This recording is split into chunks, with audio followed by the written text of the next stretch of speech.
The most recent film I shot is titled Ourika, directed by Xenia Matthews.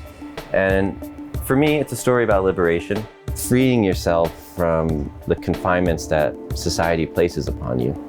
Specifically, it's about Black liberation. But what I think Xenia has done so brilliantly is bring to the fore the idea that all of us are constrained by aspects of society, and we all deserve to be liberated. Vanessa, nice to see you. Valinda. Huh? It's Valinda, Doris, Valinda. The world of Ourika is a very special place. Xenia, the director, had so many strong ideas about what she wanted the environments to feel like. We primarily worked on a tripod with a lot of graceful, smooth pans, but there's also many moments in the film where I'm just cradling the camera to have a kind of intimate relationship with the performers. It's very important as the DP to have the performers trust you. It's kind of like a nonverbal thing of how you move through the set. And the C70 in its size, it's not an intimidating object. And I think performers pick up on that, and it enables me to achieve that intimacy quite easily. What excited me about the C70 was the Super 35 sensor. Specifically the idea that it was a similar sensor to the one in the C300 Mark II. And for me, I'm excited about the idea of having a super clean image that I can then color with different techniques. A big challenge in this film is that a large part of the film takes place in this space we call the void.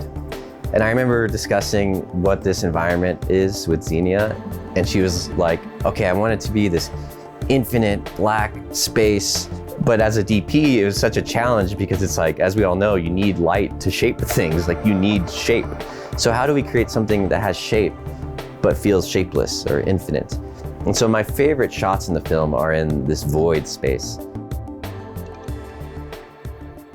As a cinematographer, I need to understand a sense of what the final image is going to look like. And having the Canon color profiles be the base of that understanding is a huge help for me because it gives me confidence on set, and it gives me the confidence that whatever I'm doing to alter the image is going to be on top of those Canon profiles.